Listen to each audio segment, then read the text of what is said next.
Yeah, we're standing up today. I'm not sitting down. I don't want pins and needles.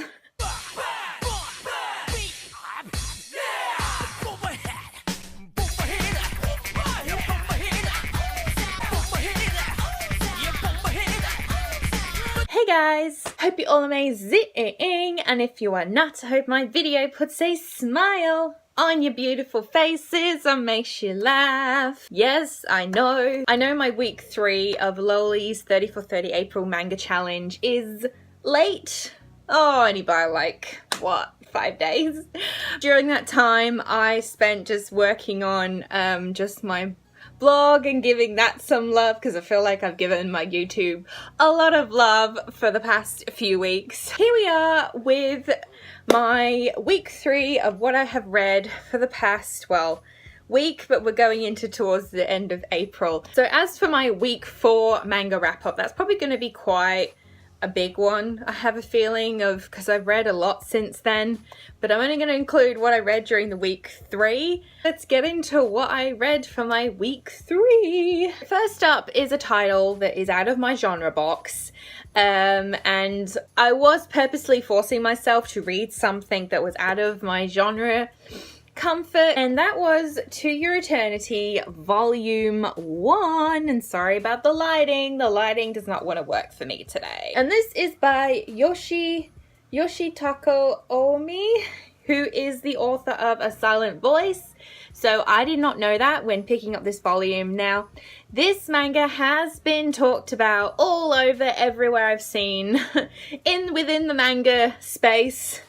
And people are saying it's phenomenal, it's amazing, and I felt like this was the right choice to read something out of my genre comfort. And I actually did purchase this myself. This is not a library borrowed one, which most of the ones you've seen in the wrap-ups have been. This was a bit of a gamble, because I know I said before that I'm not doing like blind buys and that, but I was willing to gamble on this, and you know what? It paid off, because wow, To Your Eternity is, as people say, well, I'd say phenomenal in a sense of its angle approach on life and death. The story of this manga is so weird to me. It was such a trippy read. It's like, what? It's about this orb, this little glowy orb that metamorphoses into a wolf. And it ends up meeting a young boy out in, I think it looks like, you know, somewhere in Alaska or that. It follows this boy, and what happens after that is just mind-blowing. I can't even like really put into words, because this orb isn't really, it's just a thing. It's an it. It doesn't have a purpose, and you're following this orb as it goes through meeting different people and its encounters, and it is such a angle on life and death I've never seen in a story done before. And as to say about the artwork, well, the artwork is just like, it is pretty nice. Definitely exactly like A Silent Voice, as much as I loved, and what happens in this, like towards the end, because the orb metamorphoses into not just a wolf, but something else. And so this is a fascinating read, guys. So if you are looking for something out of your genre comfort and something that is just gonna make you go, what the hell?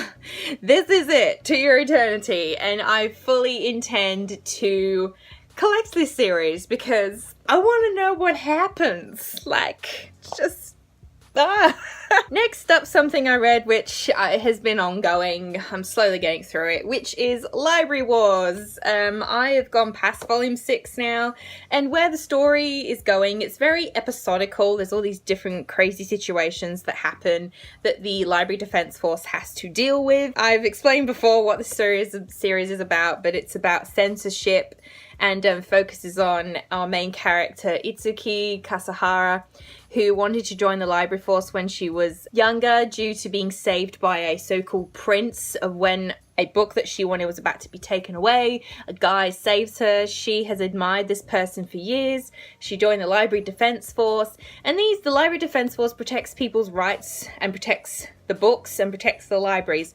from this government agency that wants to override people's free rights to read what they want. It's a hilarious concept.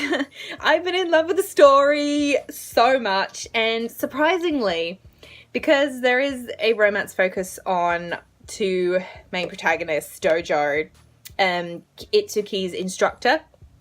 So Itsuki and Dojo are still like floating around their relationship right now, and then there's like there's another couple that appears that I was not expecting. That's based on one of Itsuki's subordinates, which I was not expecting at all. So it's like 2-for-1 deal. Like this romance part right now. So I like where it's going. Yeah, that's all really to say about Library Wars. Oops, I just hit my fan. Next up is another one outside my comfort zone. There's a few volume ones that I read during this week, and this is something I never heard of. I don't think I've heard anybody talk about this one. I randomly saw it on the library shelf and I'm like, sounds interesting. And this is called After School Charisma, and this is by Shiro Kamiya. This is supposed to say it's a fantasy thriller. I don't think it's really a fantasy thriller. It is definitely a historical thriller because this has a historical element in its plot. And it is very fascinating because this series is focused on historical figures. There is this elite academy for only students who are clones of historical figures. So there are characters in here such as Florence Nightingale, Adolf Hitler, who else? Napoleon Bonaparte, Sigmund Freud. A lot of historical figures from our real history. Among all these students, there is one student who is just an average human, which is Shiro.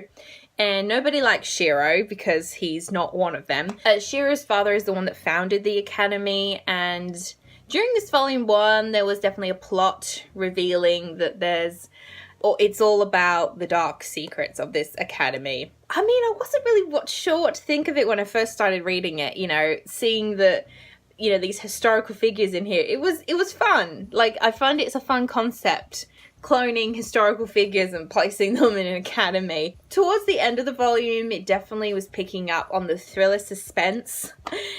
Definitely at the end, because I'm like, oh, okay, I wasn't seeing that coming. But not everybody in the academy hates Shiro.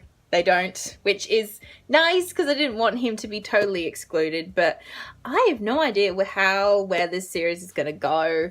I tried to look up different volumes at my local library, but they didn't have any more volumes of this.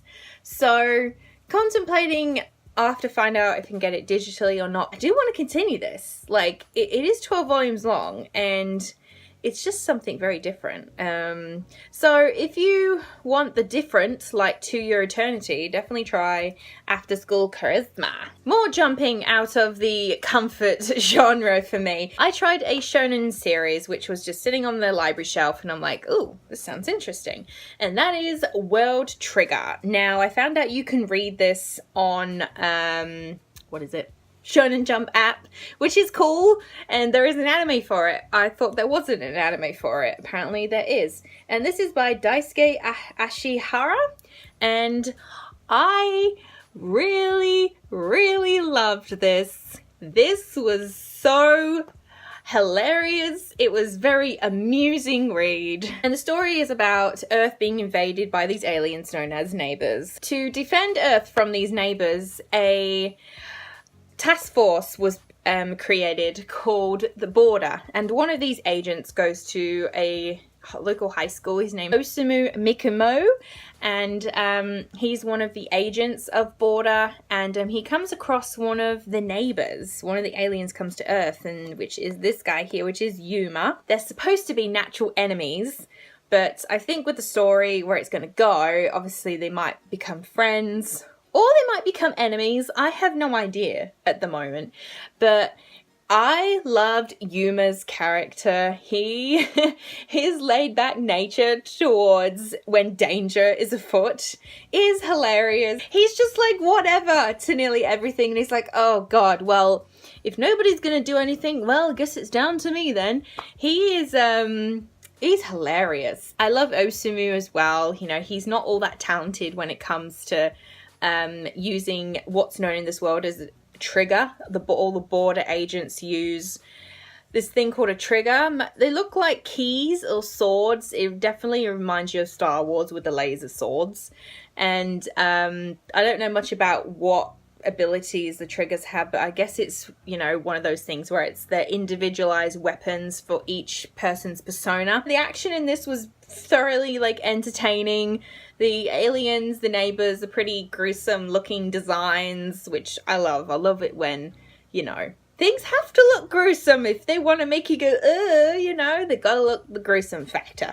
But yeah, for a shonen, this was pretty interesting. It was, and I'm definitely going to continue this. I think it's been quite a hard minute since I read a shonen, so this is going to be like an ongoing read. It's very fun, and you can read it on the Shonen Jump app. There is a romance in this. I actually completed a full series. Yes, this is a brand new series that I bought probably nearly 2 weeks ago now. It's just a short 2-volume shoujo, and it was so thoroughly satisfying, and that is SP Baby by Maki and Joey. Yes, more Maki and Joey. As soon as I saw it, I'm like, this is man. I love this woman.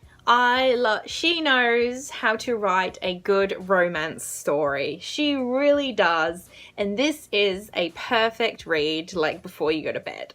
That's how I read it. I read it before I went to sleep. It was so satisfying.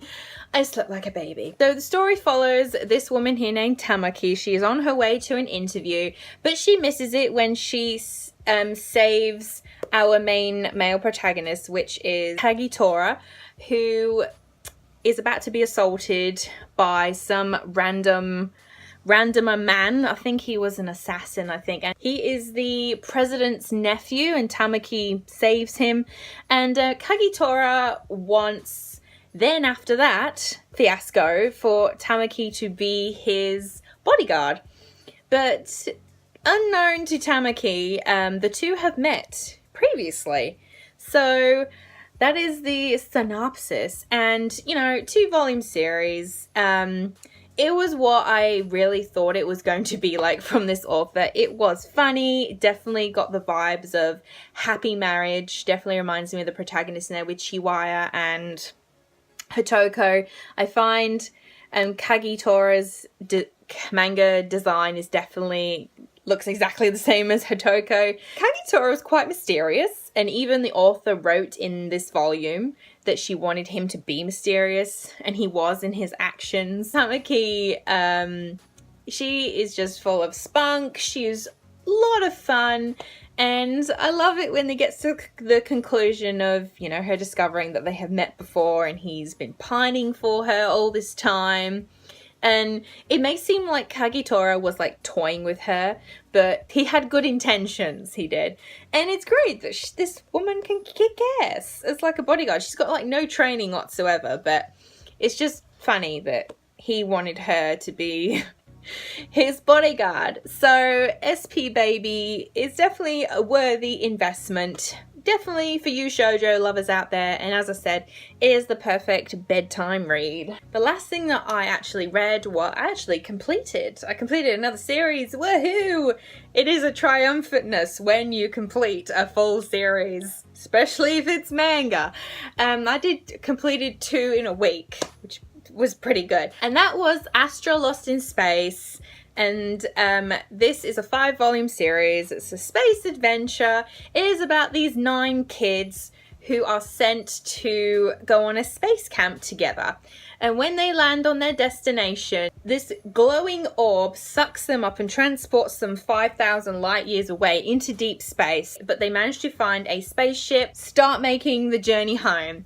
Now, going into this series, it just sounded like what it was, a fun series, you know, space adventure. I first heard about this series from Shay Geeks Out. It seems I hear everything from you, Shay. You know, for the first couple of volumes, it was exactly that. You know, these kids getting to know each other, that, you know, they have to work together. But seriously, things just take a turn in volume 3 after that. This hidden, really well-developed plot just explodes. I was not expecting it. It is a bit information overload. There is a lot to take in. I was not expecting it. And these kids are dealt a massive blow, and I felt for them. You know, they're making this journey home, and then they find out that everything is not what it seems. This is not a series I want to spoil for people. And I was completely just blown away. Like, exactly with the 2 Year Eternity, I felt for these kids. I felt sorry for them for what they just had to face. For a 5-volume series, the characters were just covered so well. I got so attached to them, and I just loved how they became this little family together, and this is something I would read again. And you know what the best thing about all of this is? It's getting an anime this summer season in July, and I'm so excited. So excited. So definitely check out Astra Lost in Space. You can read it on the Shonen Jump app, which is where I read it. Yay! That is everything I read for week 3. I realised that I only talked about 6 volumes, not 7. I'm leaving that volume 7 for just the main wrap-up, because probably the final wrap-up is going to be a big one to talk about, probably, because I've, you know, read a few extra things since then. So I hope you enjoyed this wrap-up, and if you want to follow what I'm reading, definitely you can check that out on my Twitter or on Instagram is where I'm posting. I'm behind on posting anyway. But as always, the links are down below, and I'll see you guys next week for the final wrap up for this manga challenge. I'm surprised I'm even still managing this challenge. See you in the next video. Bye bye for now.